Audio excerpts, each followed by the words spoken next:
السلام علیکم ورحمۃ اللہ وبرکاتہ۔ اس ڈیمو کلاس میں ہم مبتدا اور خبر پڑھیں گے۔ چلیے اسے سمجھتے ہیں۔ اقسام الکلام، کلام کی قسمیں۔ کلام کی قسمیں دیکھیں، اسم، فعل اور حرف سے مل کر بنتا ہے۔ کلام اسم فعل اور حرف سے مل کر بنتا ہے۔ اسم میں دیکھیں محمودن ہے، نام ہے۔ فعل میں ورب فعل، جالسا بیٹھا۔ اور حرف میں دیکھیں جیسے فی میں، اس کا جملہ بناتے ہیں جالسا محمودن جالسا فی الفصل، محمود کلاس میں بیٹھا۔ اس کا ملاحظہ نوٹ دیکھیں، تنقسم الجمل فی اللغة العربیة إلى جملة اسمیہ، جملة و جملة فعلیہ۔ عربی زبان کے اندر جملوں کی تقسیم دو طرح سے ہوتی ہے، یا دو طرح سے ہوگی یہاں پہ، اسمیہ اور فعلیہ۔ الجملۃ الاسمیہ، اس کا ہم ابھی ڈیٹیل پڑھتے ہیں۔ تو جملہ اسمیہ اور جملہ فعلیہ دو طرح سے اس کی تقسیم ہوتی ہے۔ اس میں ہم پڑھیں گے المبتدا، الجملۃ الاسمیہ تتکون من مبتدا و خبر۔ جملہ اسمیہ جو ہے مبتدا اور خبر سے مل کر بنتا ہے۔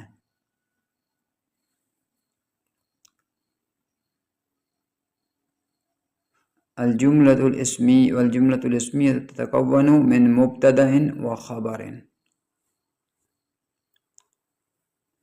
الجملۃ الاسمیہ، اور جملہ اسمیہ جو ہے تبدأ باسم، یعنی وہ اسم سے شروع ہوتا ہے۔ اور جملہ اسمیہ اسم سے شروع ہوتا ہے، جیسے ابھی ہم پڑھیں گے مبتدا ہے اور خبر ہے، ان دونوں کو ملانا ہے۔ اس کی مثال بناتے ہیں، الکبش صغیر، الکبش صغیر، مینڈا چھوٹا ہے۔ دوسری مثال دیکھتے ہیں، الولد طویل، لڑکا لمبا ہے۔ الولد طویل، ٹال، لمبا۔ المبتدا جو ہے اسم مرفوع فی اول الجملہ، مبتدا شروع میں آتا ہے۔ والخبر، مبتدا جو ہے یہ اس کا رول ہے، المبتدا اسم مرفوع فی اول الجملہ، مبتدا مرفوع ہوتا ہے اور جملے کے شروع میں آتا ہے، پہلے جملوں سے کے شروع میں یہ آتا ہے، اس لیے اس کو مبتدا کہتے ہیں۔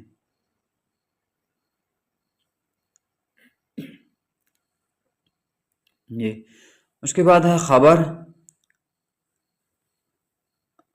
والخبر اسم مرفوع یکون مع المبتدأ جملة مفیدة۔ خبر جو ہوتی ہے مبتدا خبر جو ہوتی ہے وہ بھی مرفوع ہوتی ہے، جو مبتدا سے مل کر جملہ مفیدہ بناتی ہے۔ اس سے جملہ مفیدہ بن جاتا ہے خبر سے، جیسے ہم پیچھے دو مثالیں پڑھ چکے ہیں۔ الخبر اسم مرفوع یکون مع المبتدأ جملة مفیدة۔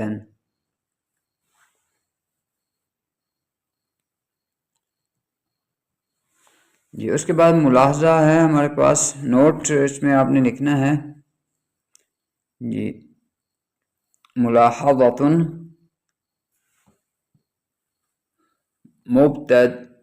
مبتدأ و خبر، المبتدا والخبر دائما مرفوعان، مبتدا اور خبر جو نا ہمیشہ مرفوع ہوتے ہیں. مرفوع کا معنی ہوتا ہے آخر کے اندر آخری حرف کے اوپر دو پیش آتے ہیں. دائما مرفوعا، المبتدا والخبر دائما مرفوعان، دونوں مرفوع ہوتے ہیں.